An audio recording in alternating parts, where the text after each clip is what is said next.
Tic-tac, tic-tac. Sérgio Moro, cada vez mais perto de perder o mandato em ação no TRE do Paraná. Covardia e violência. A polícia que atirou no guerreiro aqui, ó. Assassinato de Pataxós, na Bahia, foi organizado pelo WhatsApp. E até agora o cacique tá baleado e não desceram ainda com o cacique. Fala que eu te escuto. Delação premiada do assassino de Marielle Franco provoca a saída dos advogados. Não tenham dúvida, o caso Marielle em breve será integralmente elucidado.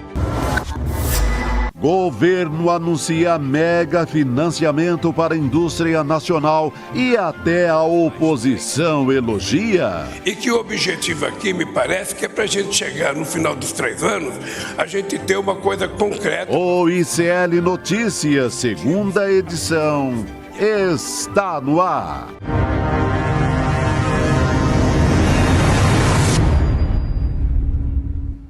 Olá, boa noite, seja muito bem-vindo, seja muito bem-vindo. ICL Notícias, segunda edição, está no ar, estamos ao vivo, estamos ao vivaço nos canais do Instituto Conhecimento Liberta e Eduardo Moreira no YouTube e também no canal Com Brasil, rede de televisão pública e comunitária disponível em todas as operadoras de satélite. Dou boa noite para você que nos acompanha e, claro, também para o meu querido Chico Pinheiro, meu companheiro. Boa noite. Minha querida Gabriela Valela, Gabi, como diriam lá no norte de Minas Gerais, lá no Jequitinhonha, em Araçuaí. Você tá linda, parece até uma príncipa. Eu adoro príncipe isso. ao invés de princesa. É muito mais legal, príncipe. Mais legal, príncipa. Então, ó, príncipa, coragem, que hoje é segunda-feira para você e para todos nós.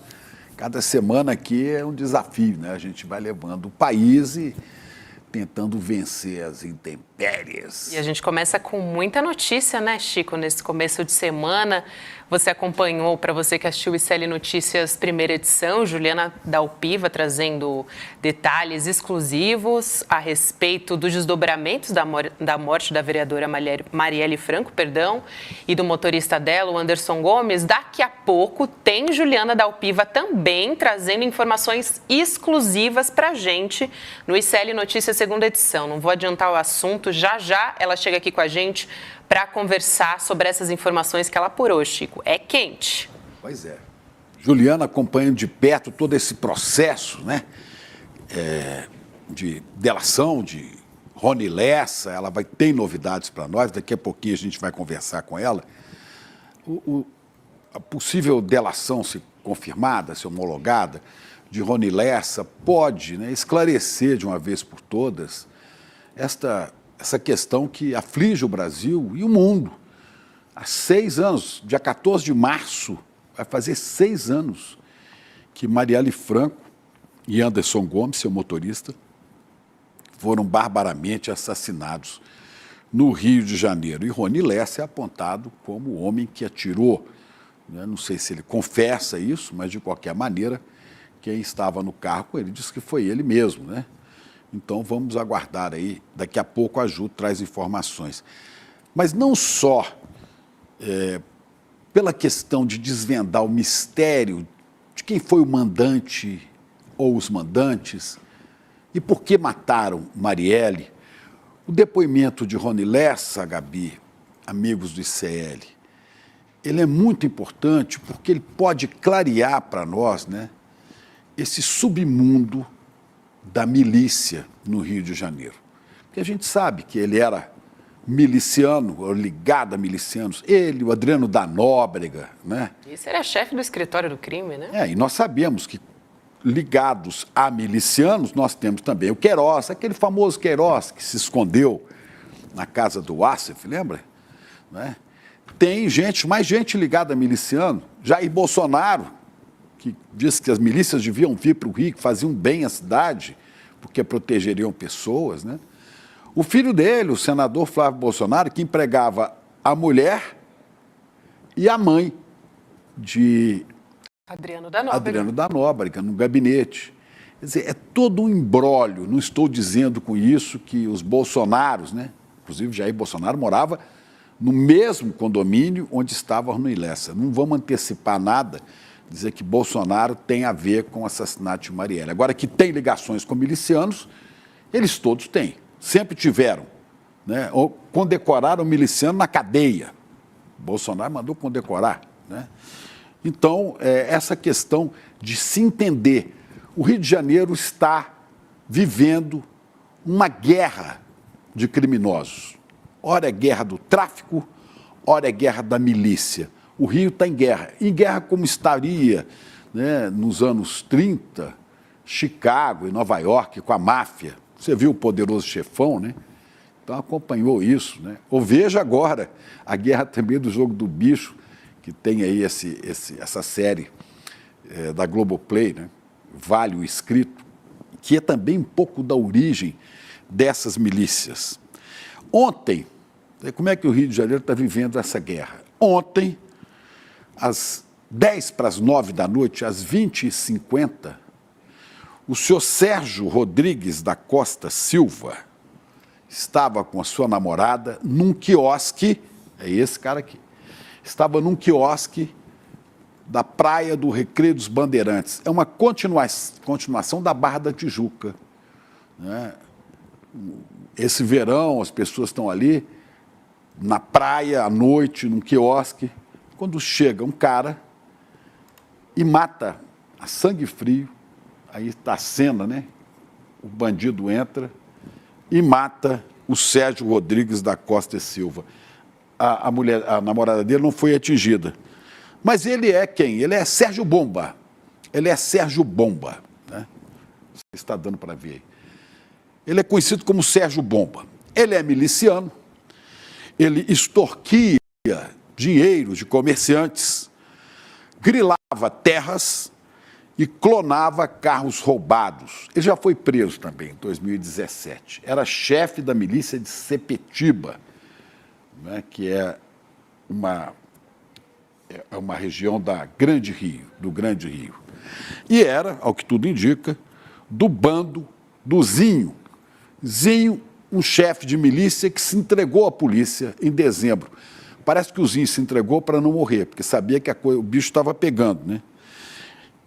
O Zinho, né, perdeu também um chefe do seu bando, um dos subchefes, o Antônio Carlos dos Santos Pinto, conhecido como o Pite, e o filho do Pite, do bando do Zinho, né? Eles foram mortos em dezembro.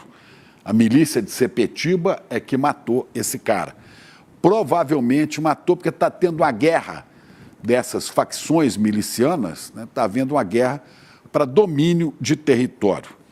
Eu quero lembrar que pouco antes disso, em outubro, né, os médicos Diego Ralph Bonfim, Marcos de Almeida Corsato, Perseu Ribeiro de Almeida, estavam tranquilamente num quiosque, não do Recreio, mas antes do Recreio, da Barra da Tijuca, quando foram assassinados. 3 assassinados e um ficou ferido, né, por um grupo provavelmente ligado ao tráfico.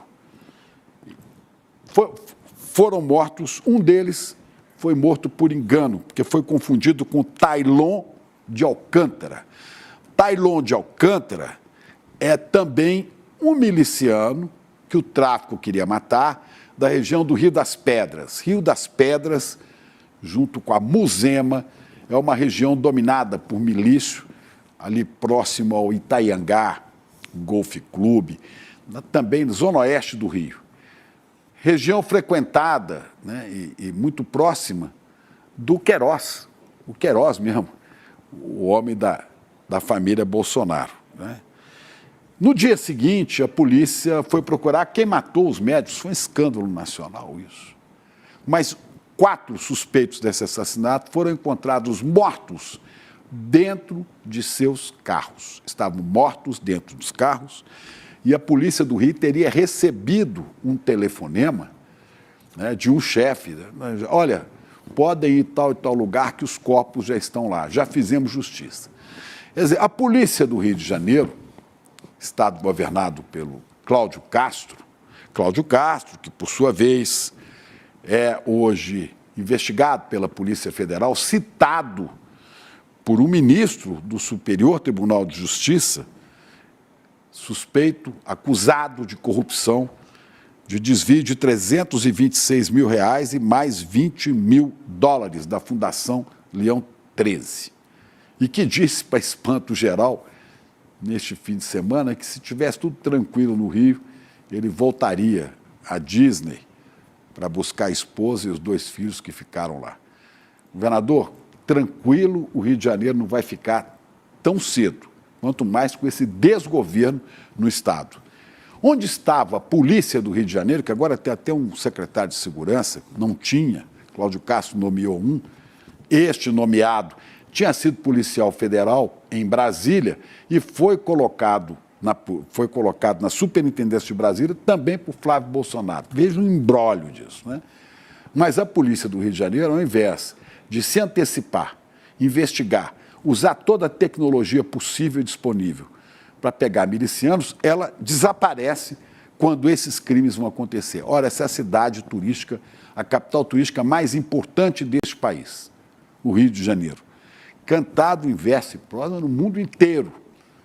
Pois é, o Rio de Janeiro, em plena quiosque da Barra da Tijuca, assassinam 3 médicos.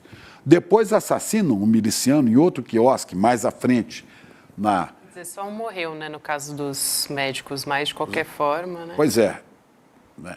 No caso dos médicos... Aliás, um sobreviveu somente. Só um sobreviveu, morreram 3. Morreram 3. E um era o parecido com o Tailon, que era o Percy. Parecido com o Tailon. Isso mesmo. E pouco adiante desta praia, você tem... Aí. Só um sobreviveu. Só um sobreviveu. Né? Esse aqui é o Tailon e esse aqui é o que morreu, o médico que morreu.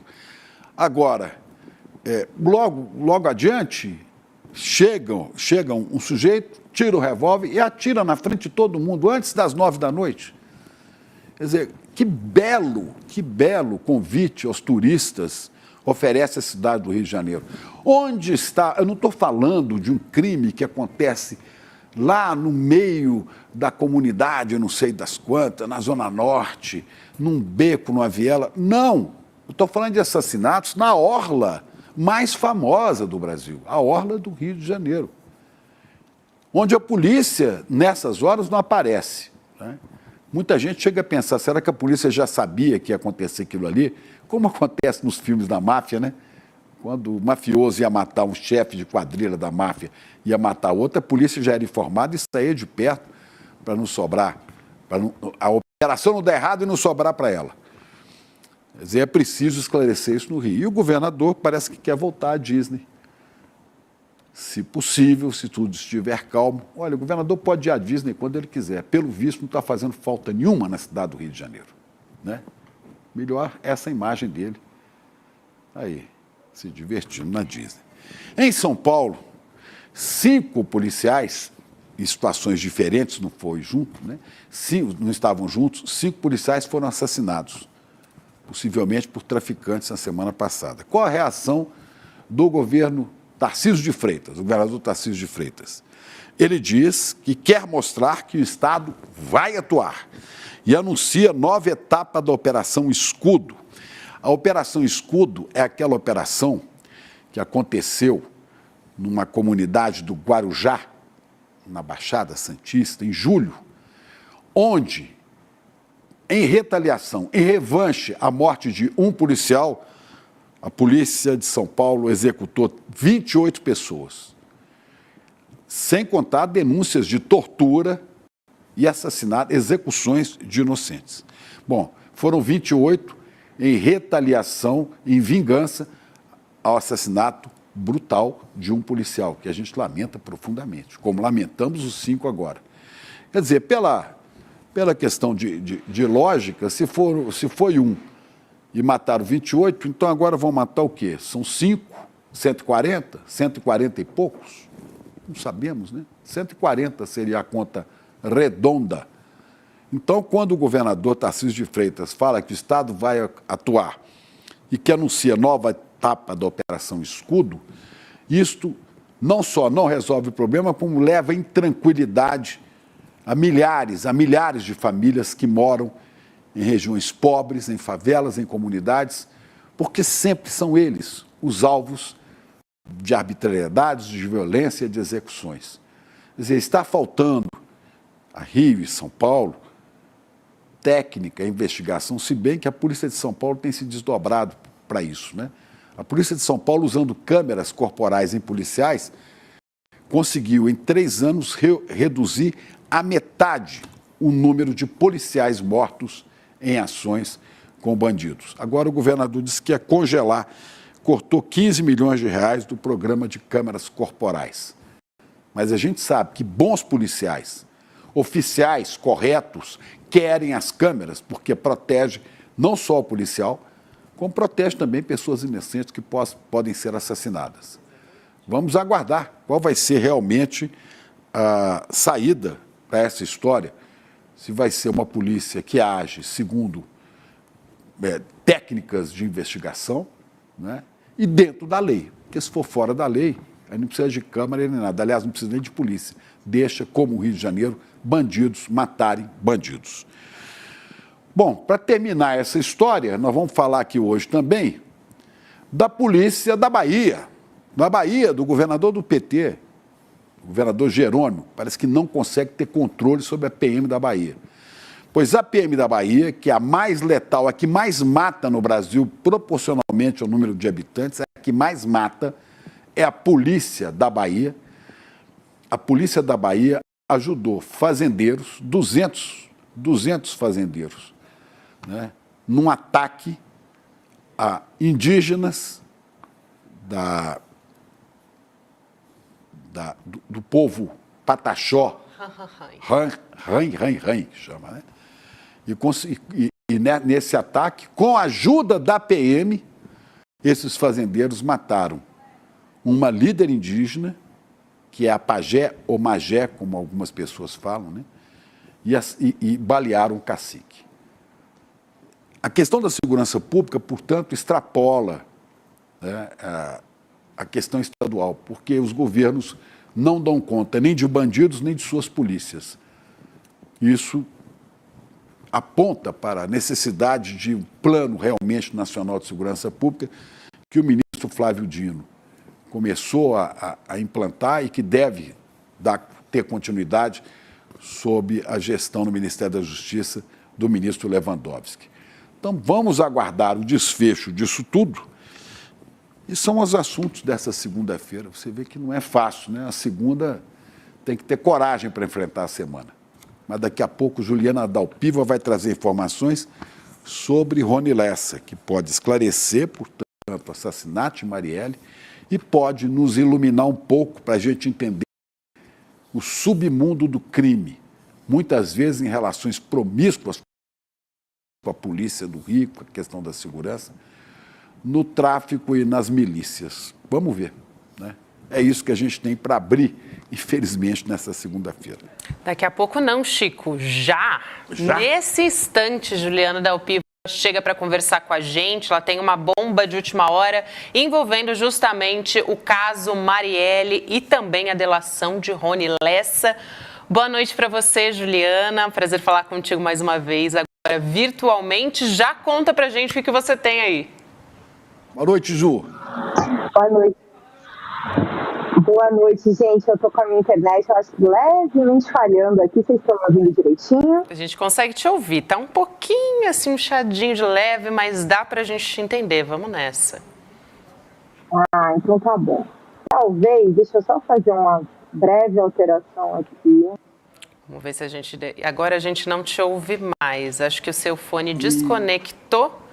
A gente vai esperar a Ju fazer a reconexão, porque a gente não está ouvindo ela, mas já já a gente chama. Foi só para a gente ficar com vontade de ouvir a apuração da Juliana, entendeu? Sobre a questão do depoimento, da delação premiada que o Rony Lessa teria acertado com a Polícia Federal. Ela está desde cedo cobrindo essa história e trouxe informações a respeito disso já no ICL Notícias, primeira edição, né? Juliana Dalpiva, que é das maiores...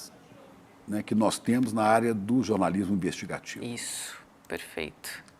Ela trouxe de manhã a informação a respeito dos advogados de Rony Lessa, que eles não estavam sabendo da história, foram surpreendidos com a delação premiada. Em breve ela vai falar a respeito disso também, de como os advogados estão lidando com o caso. Olha aí, ela voltou. Agora te ouvimos, Ju? Agora sim. Agora sim. Agora Te ouvimos muito bem agora. Vamos lá, que a gente está morrendo de curiosidade aqui. Cheia de informação importante, gente, Vamos lá. sobre a investigação da morte da vereadora Marielle Franco e do motorista dela, o Anderson Gomes. Quero esclarecer aqui para a nossa audiência, porque a gente tem muito compromisso com os fatos corretos, com uma apuração precisa. Então, a primeira informação importantíssima a dar é que, nas declarações que o Rony Lessa já fez à Polícia Federal, ele mencionou como uma pessoa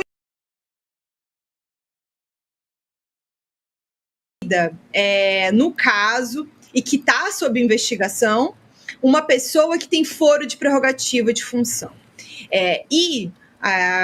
Isso, por esta razão, é que o caso está no STJ.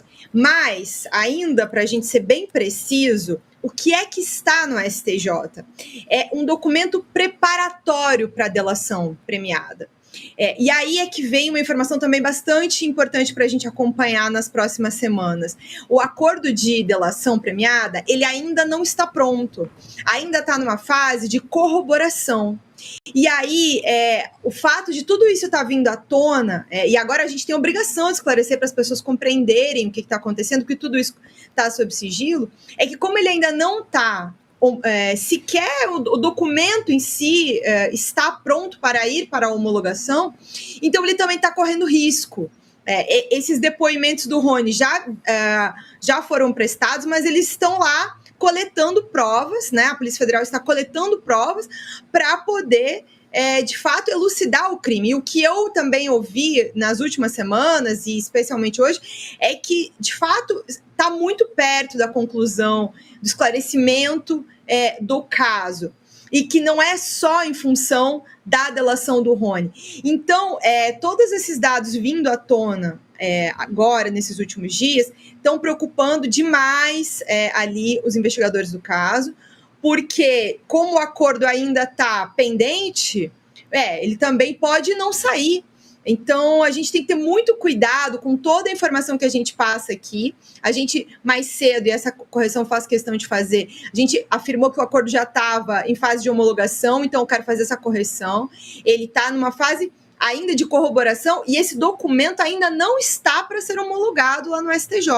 O que tem no STJ é um procedimento para preparar essa delação. Então, a gente está uns passinhos atrás, uma fase anterior. Agora, essa revelação é extremamente importante, né? A menção a uma pessoa de foro de prerrogativa de função. E aí, aqui eu quero lembrar, antes da gente falar sobre o advogado, e aí aqui eu já estou falando um monte, vocês me ajudem se eu posso continuar. Agora, Ju. Posso? Vamos nessa. Tá bom. Porque tem muito dado aqui. Então, ainda sobre essa questão da negociação, acho que é importante, porque desde ontem também, ainda tentando falar com a defesa do Rony, que é exercida pelo advogado Bruno Castro, ele disse que não participou de nenhum acordo, ele emitiu uma nota, ele, o Bruno Castro e o Fernando Santana, que são os advogados do Rony, não participaram dessas tratativas. Então foram pegos de surpresa com essa informação sobre a negociação da delação, não faziam a menor ideia, inclusive a própria família do Rony também confirmei essas informações ali com fontes da família. Então, eu também me preocupo, sabe? Eu senti bastante tensão de todo mundo envolvido no caso nessas últimas semanas, agora, sobretudo de ontem para hoje, da informação da delação vir assim de maneira prematura, sabe? E o escritório do Bruno Castro e do Fernando Santana não faz acordo de delação premiada. Então, o Rony vai ter que acabar, se tudo isso, né, se essa delação se confirmar, ele vai ter que acabar trocando de defesa, e esse é um outro movimento que a gente tem que acompanhar nas próximas semanas para ver se tudo isso vem à tona.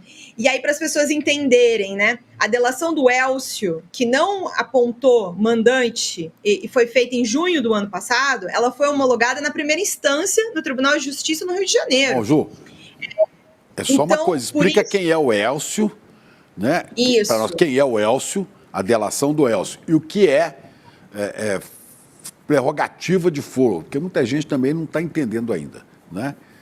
Obrigada, Chico. Bem importante a gente falar. Existem duas pessoas que estão acusadas pela execução da Marielle Franco. Uma delas é o Elcio de Queiroz, que era o motorista do carro, e o outro é o Rony Lessa. Os dois são policiais, né? E o Rony é apontado como quem executou, quem disparou os tiros contra a Marielle e contra o Anderson.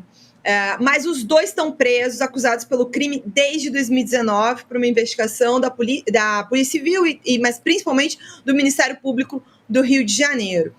Aí, de lá para cá, a gente não sabe, não consegue esclarecer o mandante. Essa era a investigação que estava pendente. E aí, o ano passado, quando o Elcio finalmente faz o acordo de delação, esse já está homologado na primeira instância do Rio de Janeiro, ele confessa o crime e dá novos elementos para a Polícia Federal fazer investigações. Ele confessa que dirigiu o carro e diz que o Rony Lessa, que estava no carro com ele, foi quem atirou. Porque o Rony Lessa não confessou, né? O Rony, até esse momento, ele alegava inocência. Então, é uma mudança no depoimento do Rony. Ele finalmente assume que ele, né... porque ele está fazendo um acordo de delação. Então, para a pessoa fazer um acordo de delação premiada, ela precisa confessar os crimes que ela cometeu. Então, para ele estar fazendo um acordo de delação, ele está assumindo que ele é, de fato, o executor. Mas no acordo do Elcio, que é quem já tinha feito antes, não vinha informação sobre um mandante. Aí, o que a Polícia Federal agora está, né, investigando? Justamente quem é o mandante, ou seja, quem mandou matar Marielle Franco e por quê? Essa é a pergunta sem resposta desde 2018, desde 14 de março de 2018. E aí, o que a gente tem informação é que essa pergunta está prestes a ser respondida a partir de dados das investigações nos últimos meses e também da delação do Rony Lessa. Então, assim, essa delação é extremamente importante que ela possa ser concluída. E por isso que essa agora é uma fase bastante delicada, em que a gente já sabe que isso está acontecendo, então esse é um acordo, de certa forma, em andamento e que já é público antes dele estar concluído, porque essa é a questão bastante central. Esse documento, ele não está pronto ainda, o papel, assim, o documento, o acordo de delação premiada. Então, a gente vai viver, além da tensão em torno do esclarecimento do crime, a tensão se, de fato, tudo isso vai se concluir. Esse acordo de delação premiada será concluído nos próximos 2 meses, Chico. Pode desistir ainda, então? Pode, porque ele não está feito, ele não está pronto, ele não está para homologar lá para o juiz assinar, ele ainda não está pronto. Pois é, acontece o seguinte, o Rony Lessa está conversando sobre fazer esta delação com a Polícia Federal, né? Então, se ele faz a delação, quem tem que homologar isso, basicamente, seria a Justiça do Rio de Janeiro. Mas isso já está sinalizado que vai para o Superior Tribunal de Justiça. Por quê? Porque não pode a Justiça do Rio de Janeiro, né, julgar um caso onde há um foro de prerrogativa de função. Quer dizer, tem peixe grande nessa história, não é isso? O que quer dizer isso? Foro de prerrogativa de função. Você está investigando um caso. Tem uma pessoa que está mencionada dentro do acordo, que é alguém que não pode ser julgada na primeira instância, que tem que ser julgada no STJ. No STJ, por exemplo, são julgados governadores e deputados também estaduais. Deputados estaduais depende da Assembleia. Ainda no caso do Rio de Janeiro, pelo menos, na segunda instância do Tribunal de Justiça do Rio de Janeiro. Nesse caso, além de governadores, integrantes do Tribunal de Contas do Estado. E eu vou mencionar aqui, com todo cuidado, esse detalhe, porque, assim, eu não tenho a informação de que a pessoa mencionada é o Domingos Brazão. Mas a gente sabe, isso já é público, que uma das linhas de investigação da morte do assassinato, né, da vereadora Marielle Franco é justamente uma das linhas que leva a que um dos mandantes seja o Domingos Brazão. Integrante. E vale a pena dizer quem é o Domingos Brazão também. Que é do Tribunal de Contas do Estado, exatamente. Que é um dos integrantes do Tribunal de Contas do Estado do Rio de Janeiro. Antes disso, ele foi deputado estadual por alguns mandatos. Na busca e apreensão no ano passado, foi coletada uma série de provas que reforçou essa linha de investigação, devido à atuação da Marielle nessas áreas de milícia. Então, assim, eu não tenho elementos sobre essa menção, então eu não vou me estender com relação a isso, porque, assim, o que a gente sabe são duas informações em separado. Uma, que é um fato, é que o Rony mencionou uma pessoa com foro nestes depoimentos para a Polícia Federal. E a Polícia Federal está corroborando os dados que o Rony mencionou nestes depoimentos. A outra informação que já é pública há alguns anos é o fato do Domingos Brazão ser apontado como um possível mandante e ser uma das linhas de investigação desde a investigação quando ela estava só no Ministério Público do Rio de Janeiro, antes até da Polícia Federal. E também aqui lembrar para a nossa audiência, nenhum inquérito que a Polícia Federal fez em 2019, em que eles apuraram informações falsas dentro da investigação da Marielle Franco, foi apontado o Domingos Brazão como um possível mandante do crime da Marielle. Essa foi uma das conclusões deste primeiro inquérito da Polícia Federal, lá de 2019. Ô, Ju, naquela época, né, eu tenho até aqui, o Leandro Demore acaba de me passar aqui, um print do UOL Notícias, do UOL, portal do UOL, de 2 de setembro de 2019. Né? Doge, ele se refere a Raquel Doge, que era a Procuradora-Geral da República, né? Foi antes do Aras. Raquel Doge vê indício de autoria intelectual de Brazão na morte de Marielle. Então, ela via indícios, né, de participação do Brazão como mandante deste crime. Né? E o Brazão, numa entrevista ao Globo, classificou essa afirmação da Raquel Doge como absurda, né? E ela se queixou que as autoridades do Rio, já naquela época, né, dificultavam o acesso às informações e ao processo. Você vê que o negócio é enrolado mesmo, né? Exatamente. Aí a Raquel Doge, diga. Existem outras linhas de investigação, né? Existe uma linha de investigação que dá conta do envolvimento como mandante do Cristiano Girão, que é também apontado por outros crimes ligados à milícia, e também uma outra linha de investigação que envolvia o Marcelo Siciliano, uma nova, que não é uma que já isentou ele do caso. Mas, com essas novas informações que a gente recebe de que o caso foi ao STJ, é uma questão de dedução, né? Nem o Marcelo Siciliano nem o Girão precisariam da homologação no STJ. Então, se não é o Brazão, é uma outra pessoa que tem foro de prerrogativa junto ao STJ. Eu acho que até para a gente tem que ter muito cuidado, até é uma responsabilidade da gente como jornalista, ao dar né, esses dados, a gente tem o compromisso com o público, mas a gente tem que ter o cuidado também de esperar um pouco, né? Eu faço questão da gente ressaltar, são duas informações em separado, né? A informação concreta que a gente tem é que ele está mencionando uma pessoa que tem foro de prerrogativa de função, ou seja, estadual. Precisa ser julgado. Estadual. Por que eu estou dizendo estadual? Porque muita gente fala assim, os bolsonaros, porque é claro, a gente sabe da ligação do Bolsonaro e seus filhos com milicianos, proximidade pelo menos, né? A gente sabe disso, é público, né?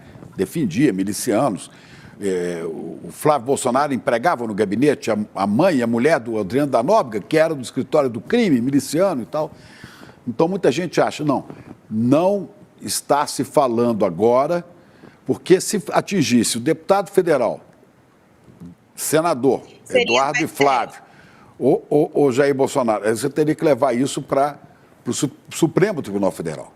Né? Aí No caso do Jair seria na primeira instância, ele já não tem mais foro. Mas no caso mas aí se fossem citados os filhos. É só para não deixar essa expectativa, né? Vai pegar, Bolsonaro tem a ver com isso, não. Por enquanto não há nada que diga, fora a ligação. Fora a ligação dos Bolsonaros, ele filhos com milicianos, né, que têm ligações históricas com milicianos, nada indica, até agora, nada aponta para envolvimento da família Bolsonaro nessa execução, nesse assassinato de Marielle e Anderson. Agora, Domingos Brazão, né, que está sendo citado aqui, e não é nenhum atrevimento nosso citar, né, porque ele é notícia de jornais já há muito tempo. Domingos Brazão, dono de trajetória política recheada de polêmicas e processos, matéria do jornal O Globo, de outubro de 2023, dizendo que ele foi alvo de suspeita de corrupção, por isso foi afastado do Tribunal de Contas do Estado do Rio de Janeiro, depois voltou a ser conselheiro do Tribunal de Contas, tem suspeita de fraude, improbidade administrativa, compra de votos e de homicídio. Esse Domingos Brazão foi vereador no Rio de Janeiro, foi deputado estadual por 5 mandatos, de 99 até 2015, né? E tem uma série de polêmicas, processos ao longo de 25 anos de vida pública, né? Então, ele tem uma série de histórias, né? Ele volta agora por causa da delação do ex-PM Elcio Queiroz, também miliciano, esse que estava dirigindo o carro, né? No assassinato de Marielle, né? Então, ele que citou Brazão no depoimento dele, né? Inclusive, a Juliana Del Piva citou aqui as outras linhas investigatórias que já existem, só também para fazer esse parênteses aqui, a gente estava falando de 2 ex-vereadores, né? O Cristiano Girão e também o Marcelo Siciliano. São 2 ex-vereadores no Rio de Janeiro que foram também citados como envolvidos em outras linhas de investigação. E é disso que se trata aqui, a gente ainda tem que aguardar o desenvolvimento dessa investigação. A Ju também falou a respeito disso de manhã, sobre essa responsabilidade em esperar o tempo da justiça, né? Esse atropelamento também é muito importante para quem está encaminhando essa delação com o Rony Lessa. O que vaza na imprensa também é uma responsabilidade muito grande por isso, né, Ju? Agora, tem uma informação a respeito dos advogados do Rony Lessa. Eles devem pedir o afastamento do caso por conta do acordo que foi fechado de delação premiada, Ju, é isso? Olha, o que eu consegui apurar, porque estão sob pressão ali, bastante incomodados com relação a essa surpresa, né, do acordo de delação. Estão ali há anos fazendo, do ponto de vista deles, né, gente, eu estou trazendo as informações deles, irritados há anos fazendo uma defesa e aí, enfim, ser o último a saber que vai fazer, né, a tratativa da delação. Então, assim, é uma situação muito difícil, porque o Rony está numa prisão de segurança máxima, e aqui, se eu não me engano, é no Mato Grosso que ele está. Se alguém puder me ajudar a confirmar, só de cabeça me falha aqui, acho que, mas eu tenho quase certeza que é no Mato Grosso. E aí eles não conseguem um contato imediato, né? Uma prisão de segurança máxima. Então, depende da família para conversar com o preso. Então, assim, o que eu sei é que eles iam tentar conversar aqui, e alguém da família do Rony ia tentar falar com ele nos próximos dias lá no presídio. Então é tudo muito lento, numa velocidade muito diferente da que a gente está falando aqui do caso já, né? O meu celular aqui, enquanto estamos falando, está com informação de fonte vindo enquanto a gente fala. Mas a família também não sabia. Então, esse escritório, né, o Bruno Castro e o Fernando Santana não faz acordo de delação premiada, e a primeira coisa que pessoas próximas a eles me falaram é isso: olha, se de fato fechar a delação, o acordo sair, eles vão deixar a defesa, o Rony vai ter que contratar novos advogados, e pelo menos a informação que vem dali é que também existe uma questão financeira, que é difícil, assim, parece que a família está sob bastante dificuldade financeira, e não tem sequer condições até de visitar o Rony com frequência, por ser longe, né, do Rio de Janeiro, a prisão, e não ser barato, né, ir fazer essas viagens para ir visitar o Rony na cadeia. Então, eu acho que esse mês aqui, a gente tem até o carnaval no meio, mas, olha, promete muita notícia daqui até cumprimento ali dos 6 anos do crime, porque é também quando o próprio diretor da Polícia Federal, né, o Andrei Passos, disse que deve conseguir concluir o caso até março. Imagino que ele deva estar fazendo uma referência muito direta à data que o crime completa 6 anos. Olha, só para completar aqui, né, eu estou vendo Raquel Dodge, no seu último dia como Procuradora-Geral da República, denunciou 5 pessoas, no último dia dela na função, por embaraço à investigação de organização criminosa, por obstrução de justiça, né, e por várias outras coisas, inclusive o Brasão. Esse Brasão sempre teve na Zona Oeste, aquela região da milícia ali de Rio das Pedras, na Muzema, que sempre foi reduto eleitoral dele, né? E ele é acusado e confessou um assassinato, um homicídio, né? Ele disse, já matei vagabundo, mas vagabunda não, fazendo uma referência à deputada, né? Aqui ele é envolvido no escândalo de licenças ambientais da FEEMA, Federação Estadual, Fundação Estadual do Meio Ambiente, para funcionamento de postos de gasolina, chamado escândalo dos combustíveis. Esse homicídio a que Brasão se refere teria acontecido quando ele era bem mais jovem, né? Ele diz que foi absolvido porque a justiça entendeu que ele agiu em legítima defesa. Aspas para Brasão, matei sim uma pessoa, mas isso tem mais de 30 anos, eu tinha 22. O marginal tinha ido à minha casa, à minha rua, no dia do meu aniversário e foi afrontar a mim e a minha família.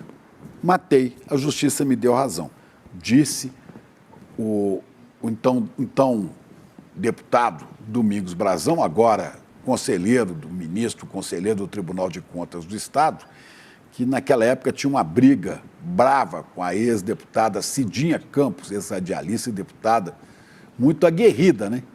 E ela que acusava a Brasão de uma série de coisas. Então ele disse que matou, mas que a justiça deu razão, porque ele matou em legítima defesa. Legítima defesa da honra, né? Bom. É isso. Ju, tem mais gente aqui com informações sobre Marielle, viu? A gente vai continuar esse papo aqui. A Ju queria só completar uma informação, não é isso, Ju, que você tem aí? Você tinha uma dúvida em relação ao presídio federal que tinha sido a transferência, não é isso? Ele está no Mato Grosso do Sul, Campo Grande. É isso. Com os aqui dos meus queridos do ICL, a gente joga junto nesse time, né, Gabi? É isso aí. E resolve tudo. A gente confirma tudo Beijo, aqui ao vivaço. Um beijo, Chu. Obrigada por hoje. Até a próxima, querida. Até mais. Até quarta. Até quarta. A gente continua aqui porque Leandro Demore está chegando para conversar com a gente a respeito do caso Marielle, ele que também acompanhou muito de perto desde o assassinato e toda a investigação que foi se dando, inclusive todos os imbróglios envolvendo a investigação também, né? Boa noite para você, querido. Já pode chegar chegando.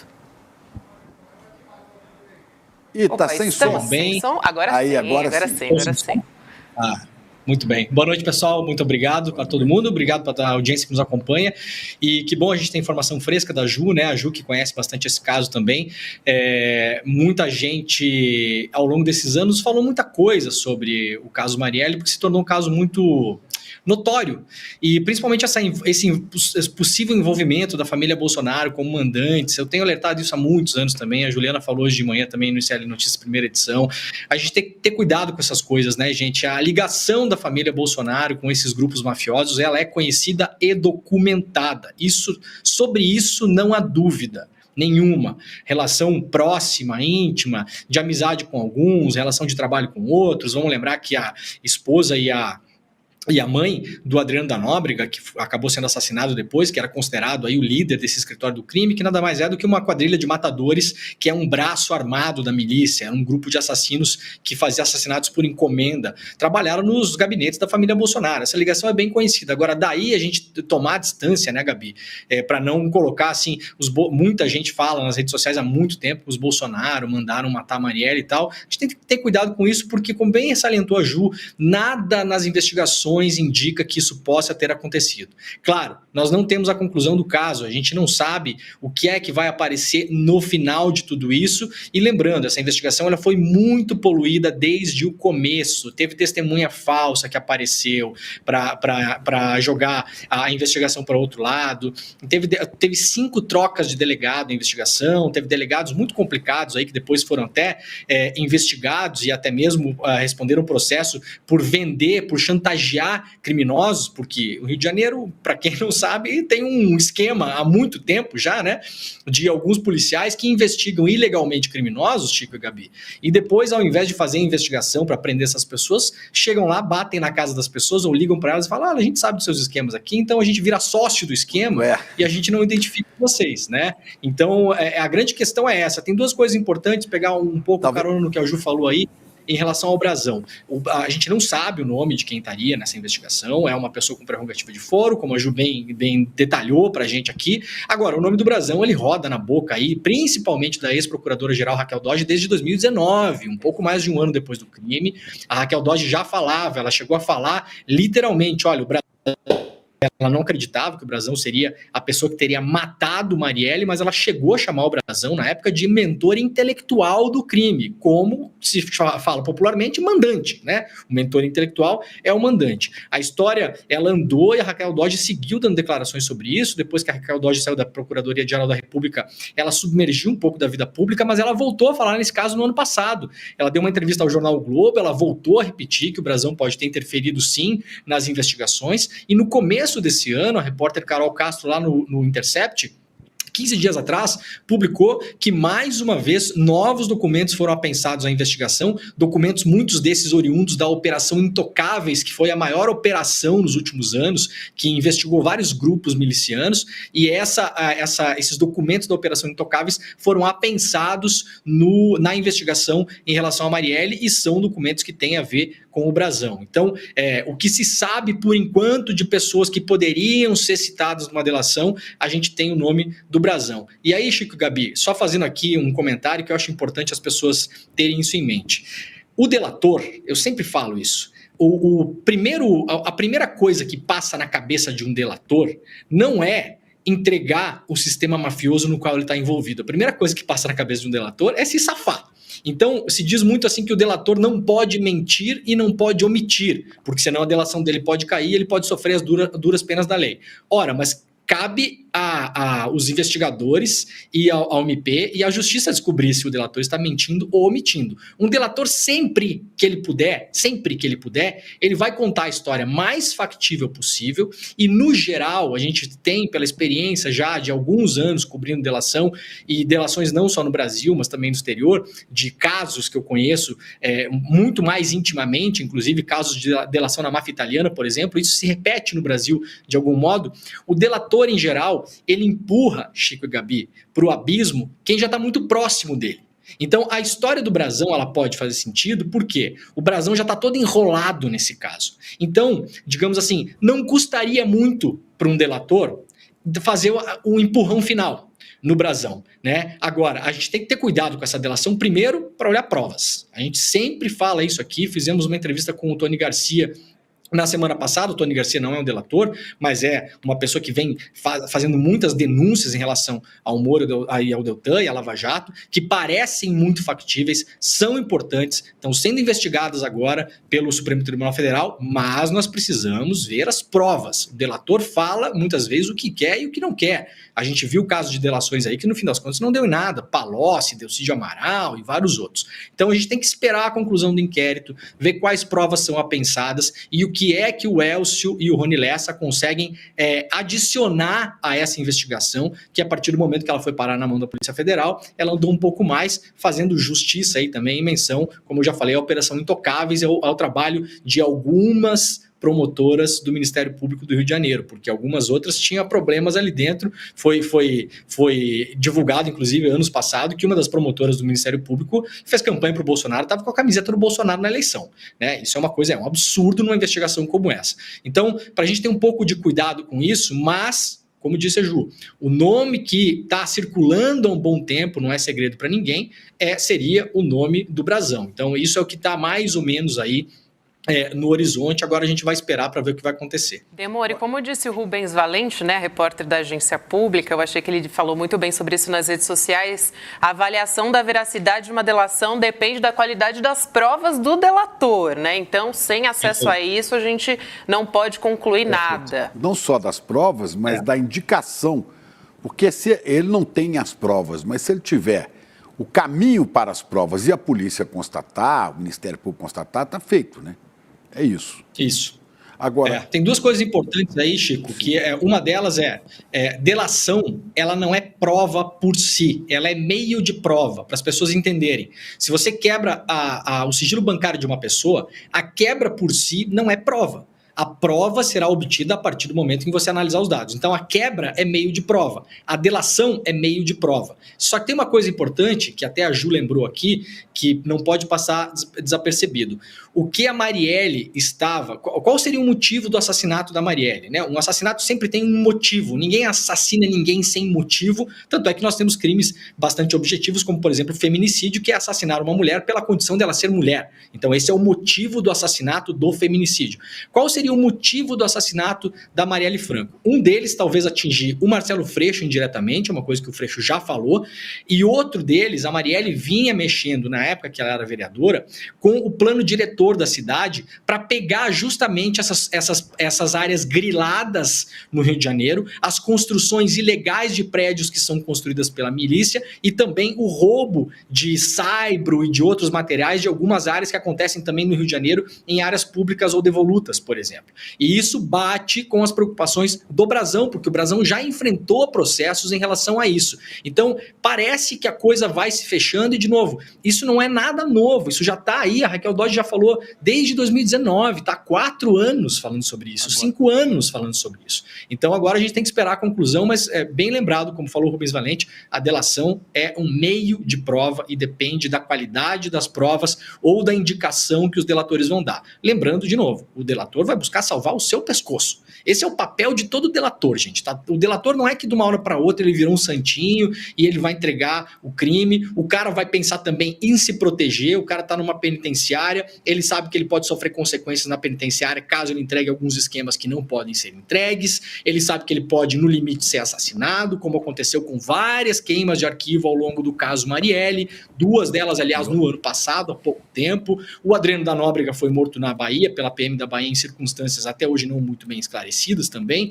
Então, é claro que os caras vão fazer delação, mas vai delimitar, né, Chico e Gabi? Não vai entregar tudo, porque o delator vai tentar salvar o próprio pescoço, judicialmente e também a própria vida. Inclusive, em entrevista, o Queiroz, o famoso Queiroz, né, dizia que não foi resistência do Adriano da Nóbrega, foi queima de arquivo. Ele falou, claro que aquilo é uma queima de arquivo. Bom, algumas coisas, delação não é prova, você disse, não é mesmo, né? Só é prova para certos procuradores e juízes lá de Curitiba, né?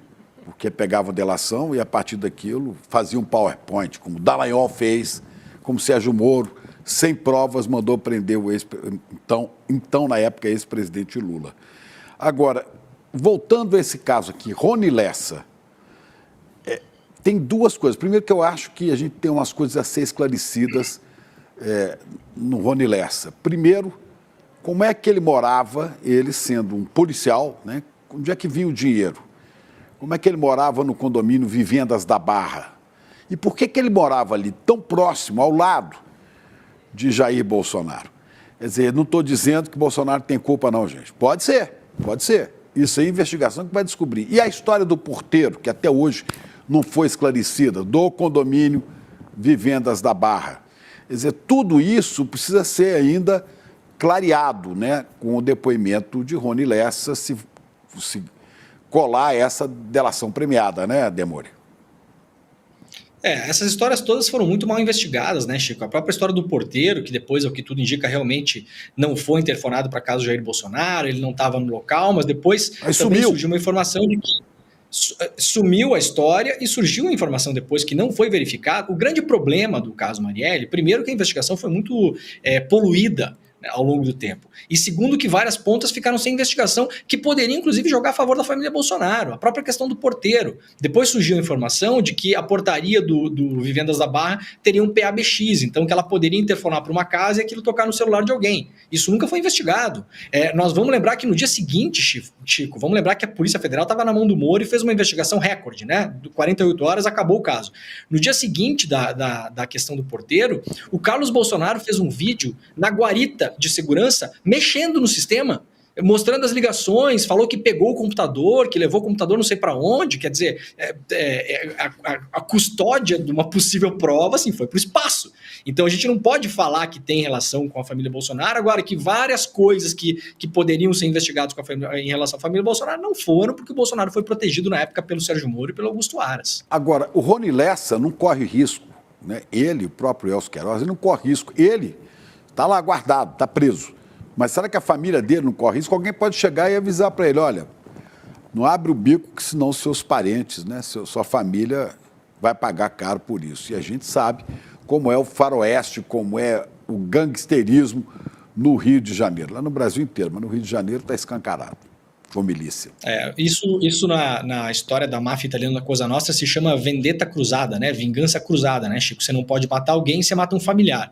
Isso aconteceu muito. Não é muito um expediente das máfias do Rio de Janeiro. As máfias têm matado as pessoas que são diretamente envolvidas com os casos. A gente não tem notícias nos últimos tempos de vingança cruzada. Agora, de novo, eu sou desde há muito tempo, eu sou muito descrente em relação ao inquérito do assassinato da Marielle. Eu acho que agora pode-se chegar a um bom fim porque foi de fato federalizado, mas assim, de novo, eu acho que um delator, num caso desses, ele vai empurrar só quem necessariamente ele precisa. O caso Marielle tem um problema, Chico, você conhece muito bem o Rio de Janeiro, você vai saber do que eu estou falando.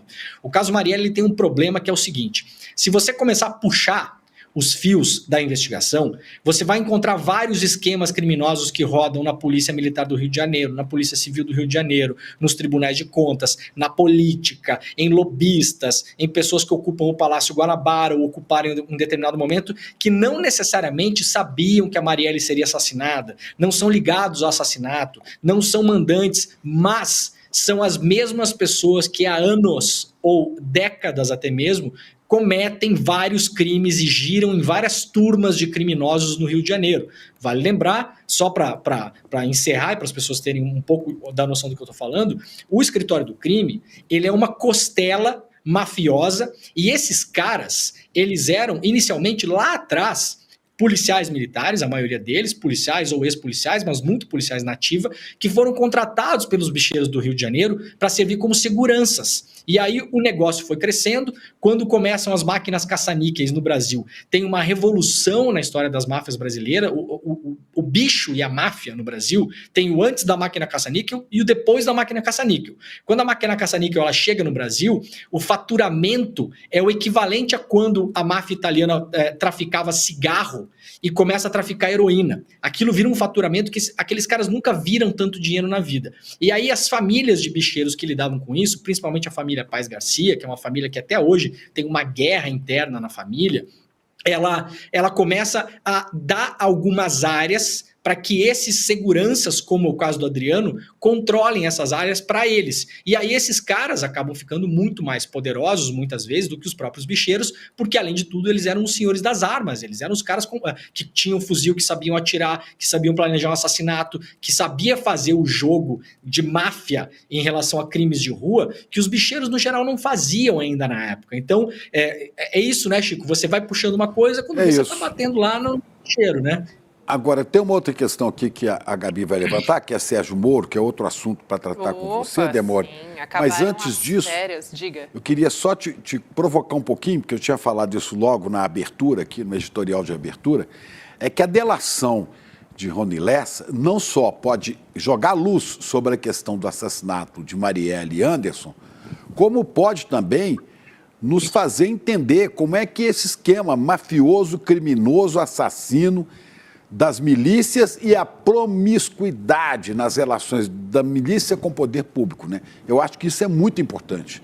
Ele pode jogar uma luz enorme sobre isso, hein? Sem dúvida, Chico. São vários esquemas que rodam em paralelo na Polícia Militar e na Polícia Civil do Rio de Janeiro. Isso não é novidade para ninguém, mas, de novo, eu acho que uma delação de um cara como esse, ele vai tentar delimitar ao máximo isso e vai tentar empurrar só quem está já na beira do abismo. Ah, bom. Então acabou um pouco a minha esperança. Se você tem razão, acabou um pouco a minha esperança que a gente ia enxergar mais...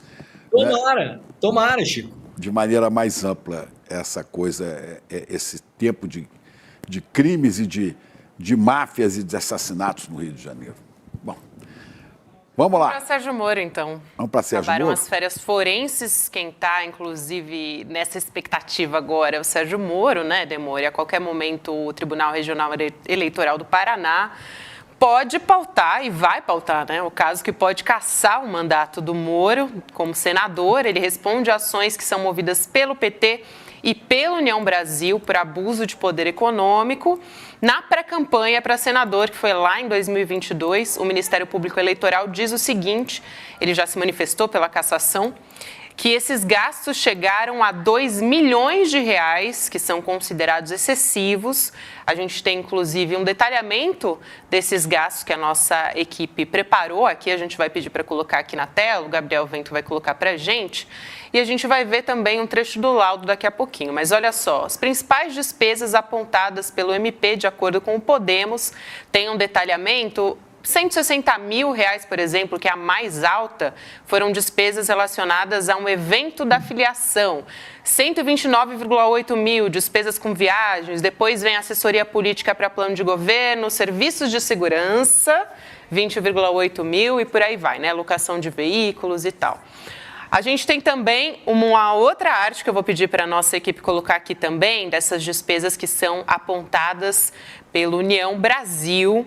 Locação de uma aeronave para transporte do Diretório do Paraná, 429,7 mil, depois mais de 300 mil reais de serviços advocatícios, aí vem serviços de comunicação 200 mil, publicidade, 165,4 mil segurança e aí vem locação de veículos. A gente tem também o laudo do Ministério Público.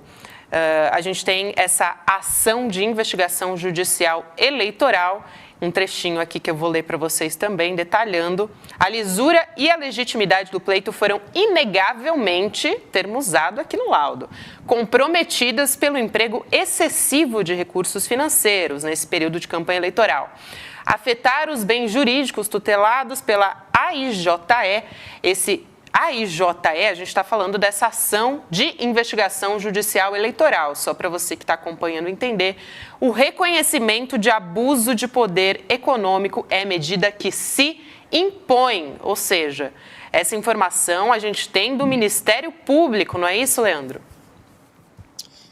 Isso, é uma informação do Ministério Público e para as pessoas relembrarem o caso, qual é a grande questão do Sérgio Moro. Tem também aí duas suspeitas, Gabi, que eu não sei se vão entrar agora nesse julgamento, que uma delas é suspeita de Caixa 2, ironia do destino, um grande crime que o Moro chegou em determinado momento a falar que era pior do que corrupção. A Lava Jato tentou tirar o Caixa 2, inclusive da seara do Tribunal Eleitoral e levar para a Justiça Criminal Comum, para a gente lembrar nessa época, e criminalizar o Caixa 2 com penas que chegavam próximos aí a assassinato. Para vocês terem uma ideia onde é que o Moro ia parar se a lei que ele gostaria que fosse aprovada na época fosse aprovada.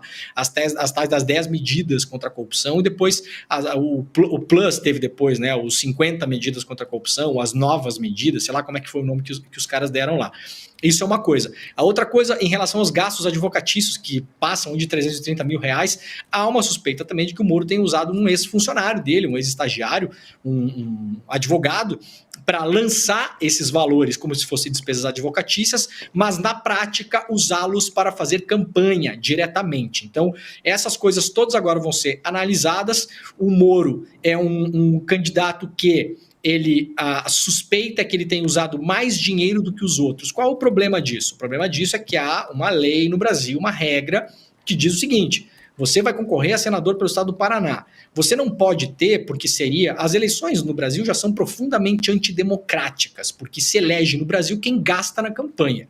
Isso é um cálculo, já falei algumas vezes aqui, feito pelo brilhante jornalista já falecido Cláudio Weber Abramo, que calculou na época quanto custava cada voto em cada estado. Então ele fez um índice. Você quer ser vereador Em Goiânia, você tem que gastar R$ 2,24 por voto. Você quer ser senador pelo Paraná, vai custar R$ 4,32 por voto. Então, quantos votos você precisa? Eu preciso de 80 mil votos. Então, beleza, você faz 80 vezes 4 ponto não sei o que reais.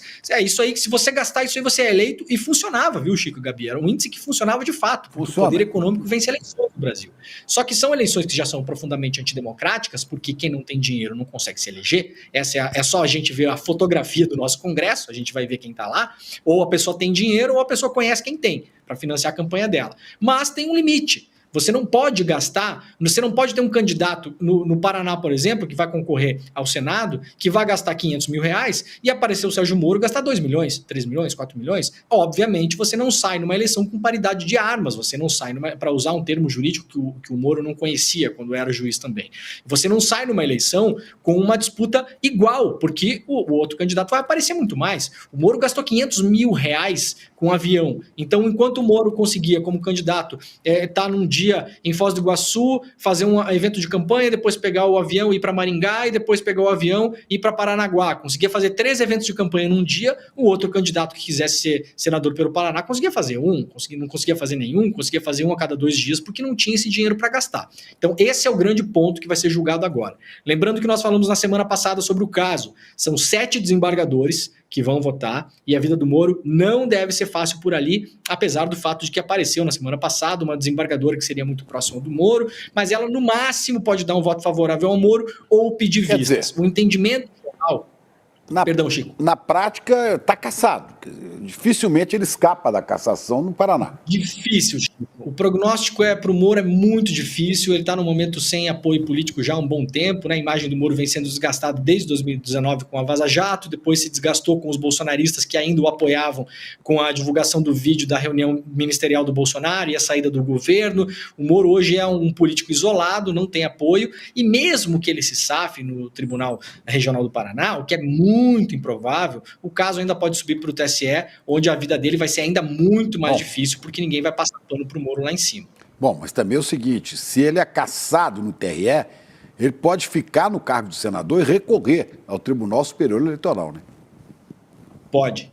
Ele pode tentar uma liminar, pode recorrer ao Tribunal Superior Eleitoral. Enquanto ele está recorrendo, ele pode ficar no cargo. Depois que ele for condenado no TSE, eventualmente, aí sim ele perde o cargo. Vamos lembrar o caso do Deltan Dallagnol. O Deltan Dallagnol foi condenado no TSE, perdeu o cargo, fez um recurso para o STF. Esse recurso está ainda tramitando, mas nesse meio tempo o Deltan não pisa mais no Congresso. Agora, tem uma questão, Demore. Se ele deixa o mandato de senador, vamos supor, recorre para o TSE, perde no TSE, perdeu o mandato do senador, ele está afastado, né?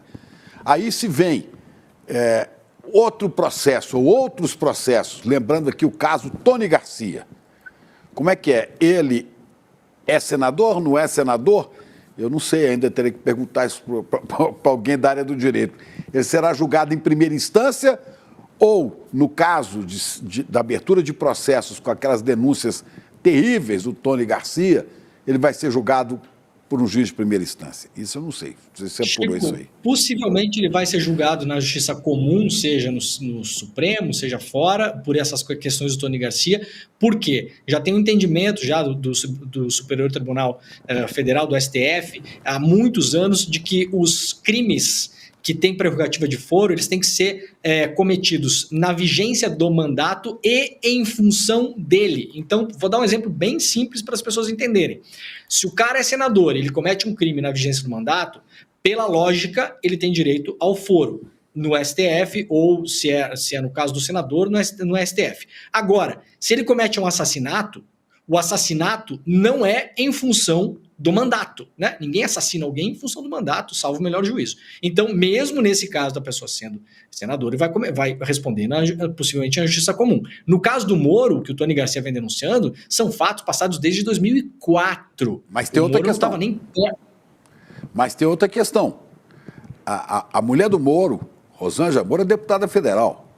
E se esses inquéritos, né, possíveis inquéritos da questão que estão no Supremo, que o Tony Garcia denuncia, né, isso aí, se atinge a mulher do Moro, isso pode levar também por proximidade tudo para o Supremo.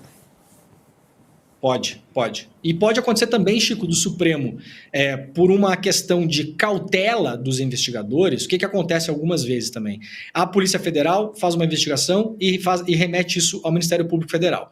O Ministério Público é o titular da ação penal. O que significa? É o Ministério Público que decide se ele manda a denúncia para a Justiça ou não.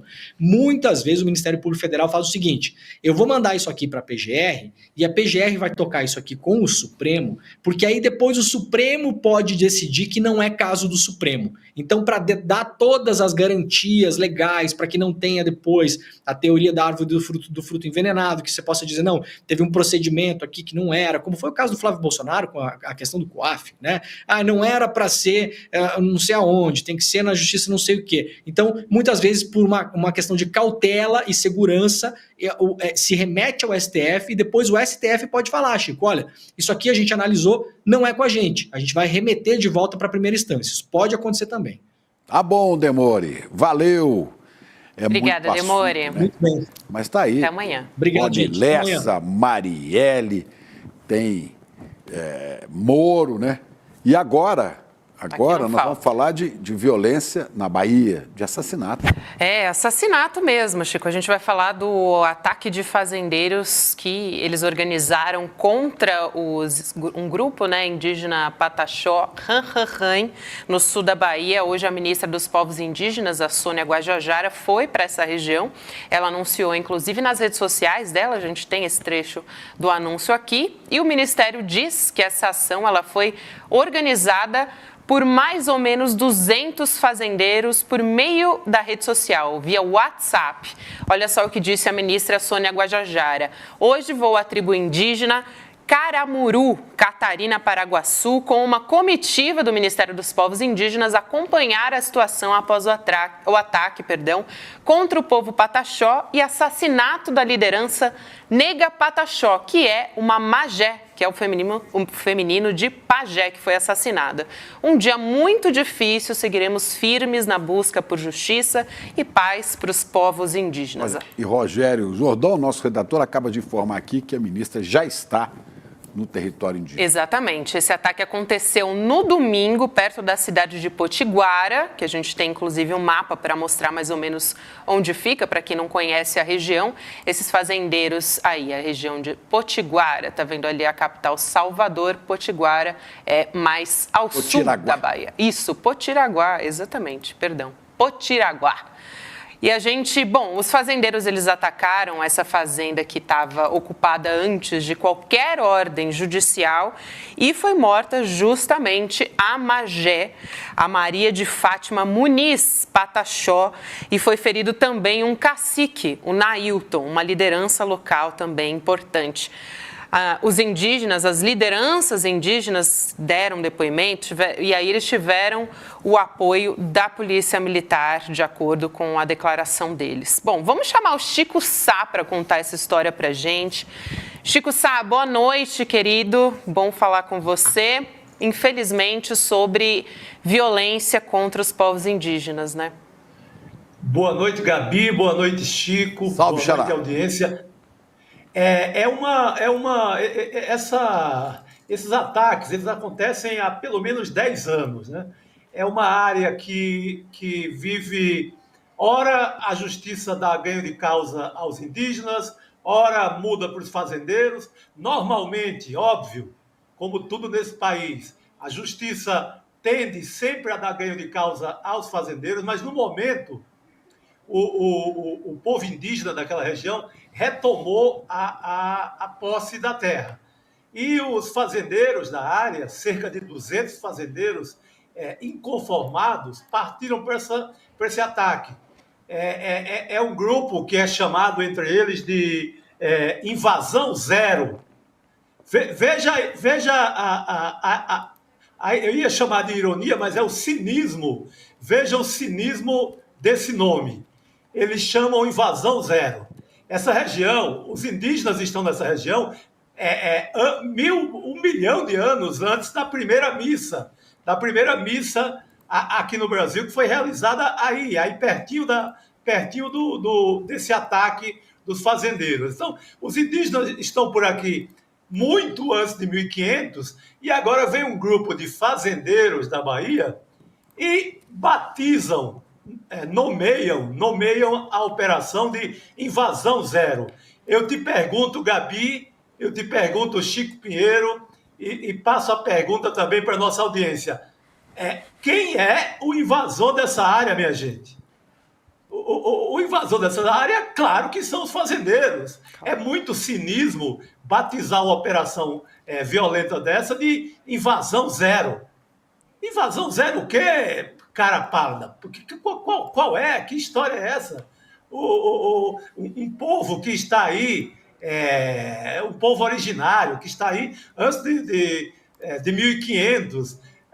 Aí acontece um ataque desse, num cinismo sem tamanho, fazendeiro denomina de invasão zero. Quem está invadindo, quem é invasor, são esses latifundiários. Agora, o diabo, né, Chico? Óbvio que... Sim, exato, Chico. O diabo disso é que ainda tem apoio da PM da Bahia, né? Tem apoio da PM da Bahia, que é um apoio histórico, né? As PMs do Brasil, para bater em lombo de trabalhador, para bater em lombo de indígena, são policiais militares, são corporações muito ágeis. Então, tanto a Justiça como a PM são aparelhos, né, do Estado, mas que normalmente ficam ao lado dos fazendeiros nesse momento. O mais contraditório é uma polícia comandada por um governo do PT, mas a gente sabe como são essas corporações. Essas corporações, elas têm além de uma cota de desobediência, eles vão na linha histórica.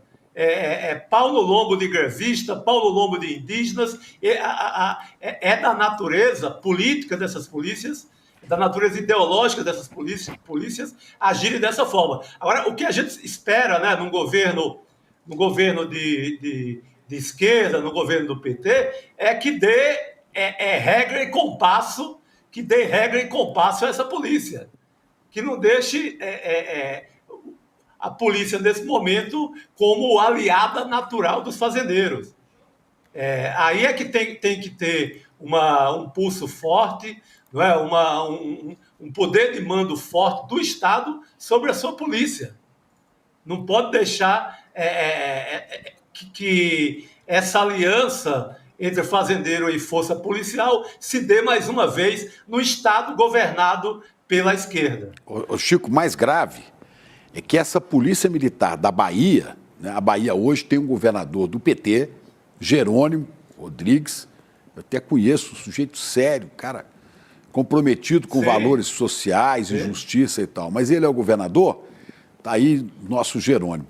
Jerônimo sucedeu a Rui Costa, que é ministro do presidente Lula. Perfeito. 2 mandatos do Rui Costa. Rui Costa, por sua vez, sucedeu a 2 mandatos do... me foge agora. Verdade, o ex-governador da Bahia. Que é... Jacques Wagner. Jacques Wagner. Isso, Jacques Você teve Wagner. 2 mandatos do PT, de Jacques Wagner, 2 mandatos de Rui Costa.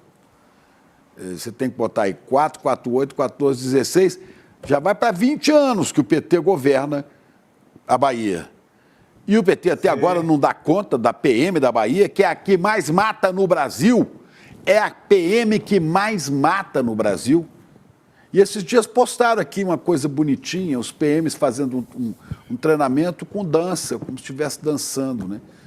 Dança na cabeça dos pobres, dos miseráveis. Exatamente. Chico, esses ataques dos fazendeiros, eles provocaram, no final do ano passado, também a morte de outro cacique, do Lucas Santos Oliveira. Então, todo mês a gente vai ouvir falar numa morte de um pataxó nessa região. E parece que não tem fim, sabe? A polícia não protege quem deveria proteger, sabe? Eu acho que tem também, o governo tem que correr mais rápido com essas demarcações, para não deixar, quanto mais tempo deixa isso em aberto, mais casos de violência. Esses fazendeiros, eles estão dispostos a guerra. Eles não vão... primeiro que eles eles nomeiam os indígenas de invasores. Aí, quando eles cometem esse absurdo, eles estão dispostos a tudo.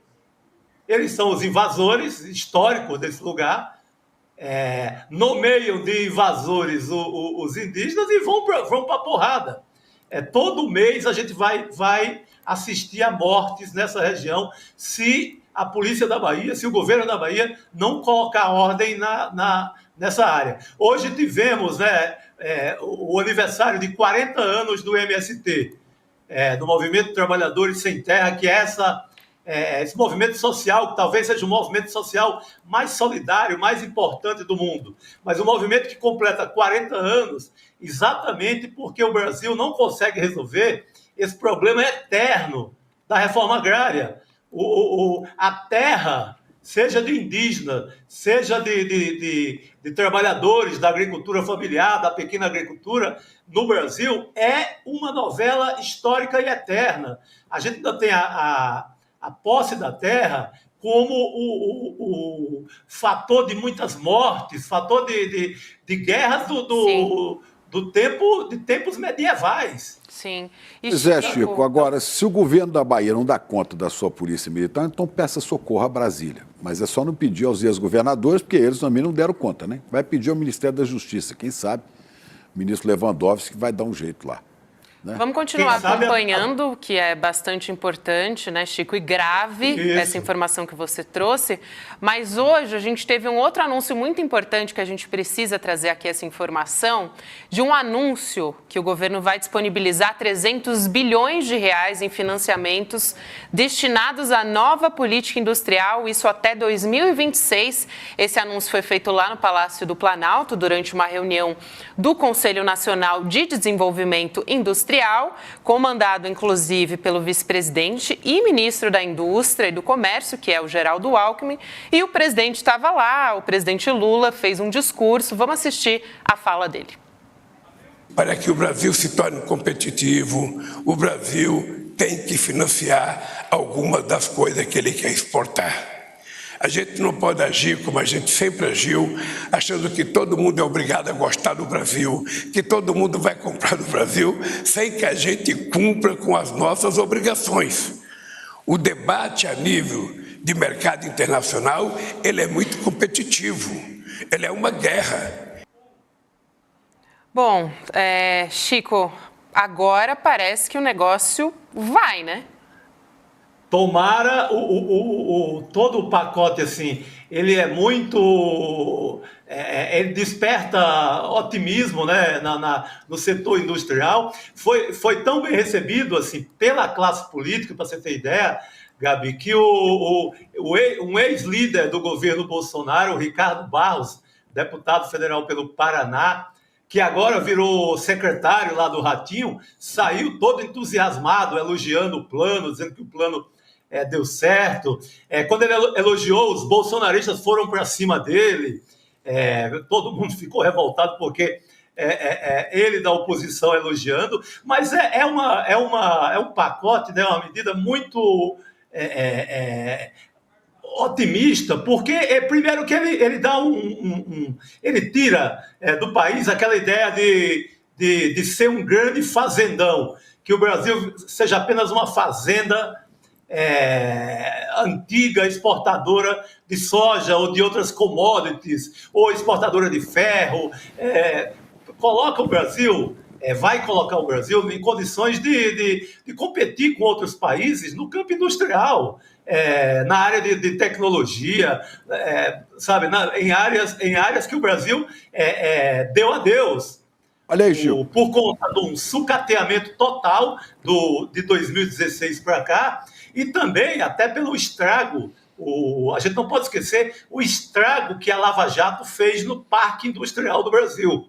A Lava Jato também destruiu muitos parques industriais, a gente ficou com um parque industrial de muita sucata, sem investimento algum, contente apenas em importar bugigangas da China e de outros países, se limitando a ser uma fazenda exportadora de soja. Se o Brasil quer se candidatar a país grande de verdade, e não só grande no oba-oba, no carnaval, etc., tem que partir para política dessa natureza. Agora você viu, né, Chico? A recepção política foi maravilhosa, mas a recepção... É curioso, na verdade, né, Chico? A recepção na mídia foi... Todo mundo caiu de pau, dizendo que Lula está voltando ao passado. Pô, um parque industrial moderno é passado? Ô, Xará, eu só não entendo, né? Primeiro, o Lula abriu aí 400 bilhões de reais para financiar o agro, né? O Plano Safra. Né? Agora propõe financiar a indústria para que a gente tenha valor agregado nos produtos que o Brasil exporta. Agora, é para o Bolsonaro se desesperar, porque ele já ficou fulo da vida quando o Valdemar disse que o Lula era um cara popular. Agora ele vê um dos seguidores dele, né, esse Ricardo Barros, olha aí, põe aí de novo o Twitter dele, olha lá o Twitter. Cadê? Olha o Twitter do Ricardo Barros. Ele diz, excelente iniciativa do governo federal. Plano de Lula para a indústria prevê 300 bilhões em financiamentos, subsídios e empréstimos. Aí, Ricardo Barros, excelente iniciativa do governo federal. Se ele falasse o nome do Lula, então, aí o Bolsonaro dava um tiro na cuca. Eu vi muita gente revoltada. Por exemplo, o site, o pessoal da redação do Antagonista colocou líder bolsonarista faz o L, líder da oposição faz o L, porque revoltados com o elogio do Ricardo Barros. Mas não foi só ele, deu o Alckmin, aí não é só o Lula, vamos dar ao Alckmin o que é dele também dessa parte. O Alckmin esteve... durante do ano passado inteiro, muito colado com o pessoal da indústria que pensa de maneira mais moderna, que é um país mais avançado, do Conselho Nacional de Desenvolvimento Industrial. Para você ter ideia, esse conselho, Gabi e Chico, ele não se reunia há uns 4 anos. Não tinha sequer reunião desse conselho, não havia aposta alguma que um dia o Brasil pudesse retomar a ideia de ter uma indústria forte, porque a ideia do Paulo Guedes era mercado financeiro, era a ciranda, bota a ciranda para girar na Faria Lima e dane-se o Brasil. Era o cara que apostava na política da fila do osso. A história dele era a favor do rentismo, dos rentistas da Faria Lima. Jamais pensou numa política industrial, numa política de um Brasil que pudesse competir com países fortes. Xará, nós estamos chegando ao fim, mas a Gabi tem uma imagem impressionante para chamar para a gente, hein, Gabi?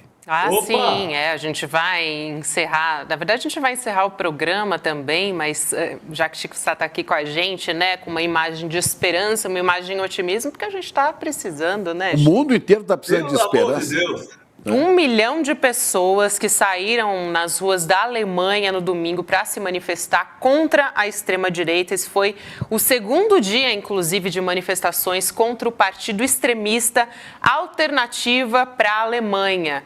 Essas imagens que você está vendo aí na sua tela, das pessoas nas ruas contra o fascismo. Que imagem linda, né? 1 milhão. Imagem linda, e contiveram, animadora. Viu, Chico? E contiveram isso aí porque era muito mais gente que queria fazer. As autoridades alemãs seguraram um pouco, porque já tinha 1 milhão de pessoas. Pessoas que protestam contra a extrema-direita na Alemanha, pessoas que protestam contra o Partido Alternativa para a Alemanha, né? Partido daquela neonazista que foi recebida aqui por Bolsonaro. Exatamente, daquela triste figura, Chico. Mas como é bonito ver o povo em defesa da democracia na rua, né? Isso é muito bonito. No que eu aproveito essa bela imagem e queria deixar os meus parabéns ao MST, aos 40 anos do MST, 40 anos comemorados hoje, 40 anos de muita luta, 40 anos de consolidados, assim como o movimento movimento social mais importante, mais solidário do mundo, o movimento social que deu comida ao povo durante a pandemia, o movimento social que mandou comida lá para a faixa de Gaza. Então, parabéns, MST, vamos em frente. Parabéns, Alemanha. Glückwunsch, se eu falo alemão, Glückwunsch, Alemanha. Pô, o cara tá com o alemão em dia, hein? Tem aqui, tá bom. É isso aí, meu querido Chico Sá. Boa noite para você, até amanhã. Duncan, beijo. Beijo. Olha só, todo mundo com alemão em dia aqui, hein, gente? Vou aproveitar que o Chico Sá fez essa homenagem tão importante para o MST, para a gente falar também da nossa luta aqui no ICL.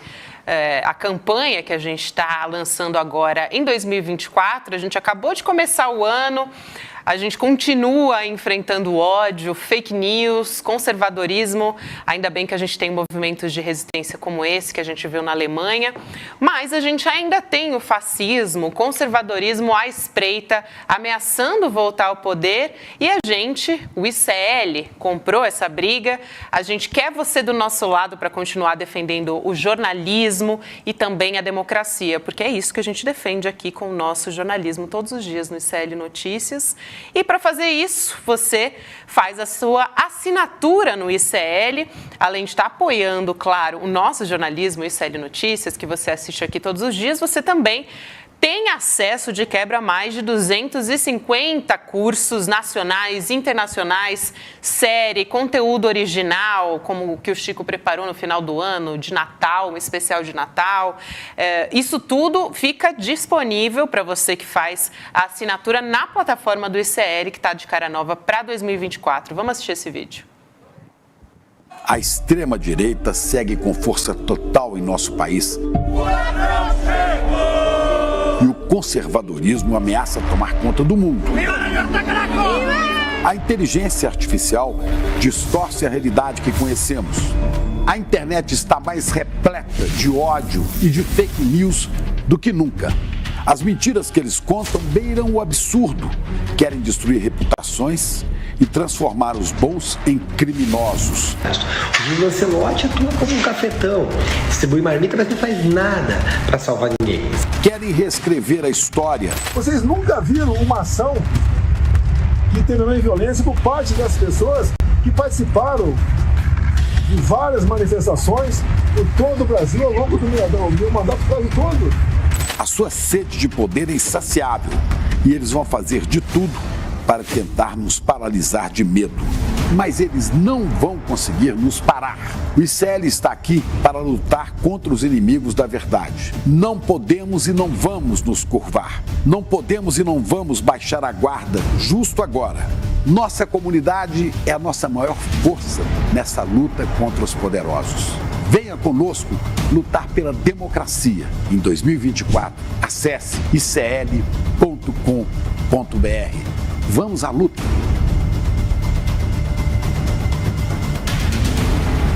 Além dos cursos, Chico, agora também dá para os membros do ICL, para quem fizer a assinatura do ICL, tem um clube de benefícios. Está sabendo dessa história também, né? É novidade isso. Está ainda mais vantajoso, né? São benefícios exclusivos com descontos de até 60% em diversos serviços. A gente colocou aqui na sua tela, para você que está acompanhando em áudio, vale a pena dar uma olhada para ver quais são os benefícios que estão disponíveis para você que fizer a assinatura na nossa plataforma.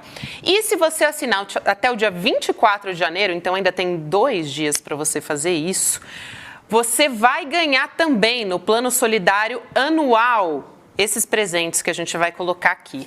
O livro da Juliana Dalpiva, Um Negócio do Jair. Ou seja, se você quer entender o Brasil, precisa ler esse livro, né, gente? É um livro premiado, né, da nossa querida Dalpiva. Foi finalista do Prêmio Jabuti, inclusive.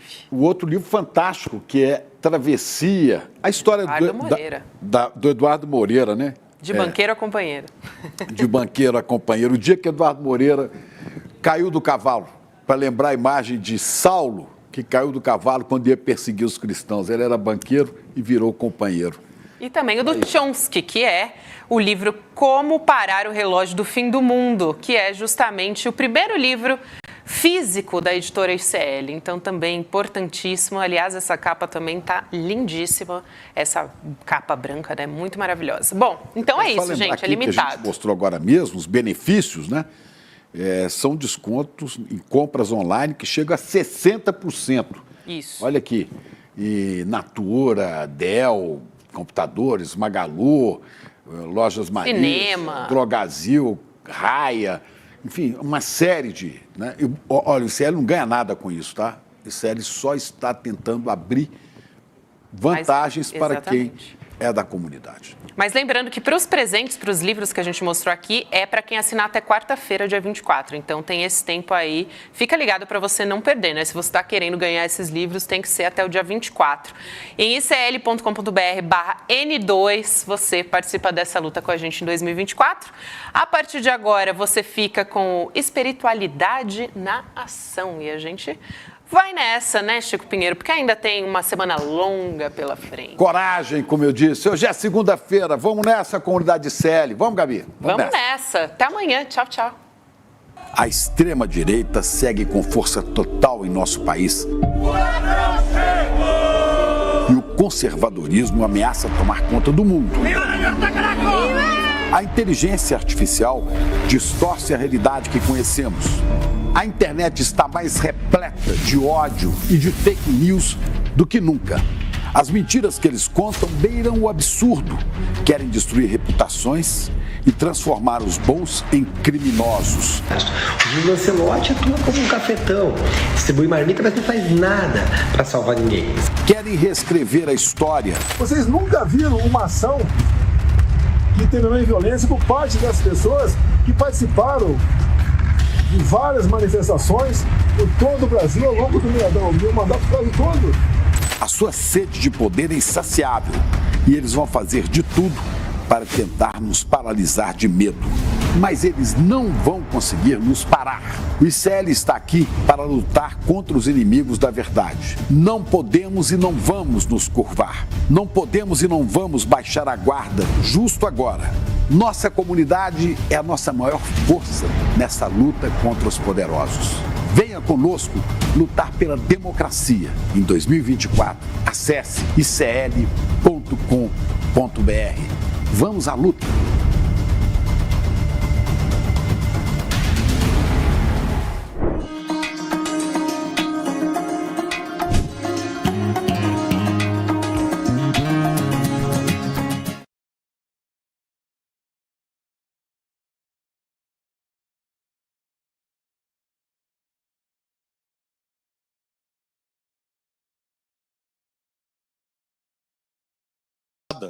Em razão também da instalação, exatamente 200 anos atrás, da primeira Assembleia Nacional Constituinte.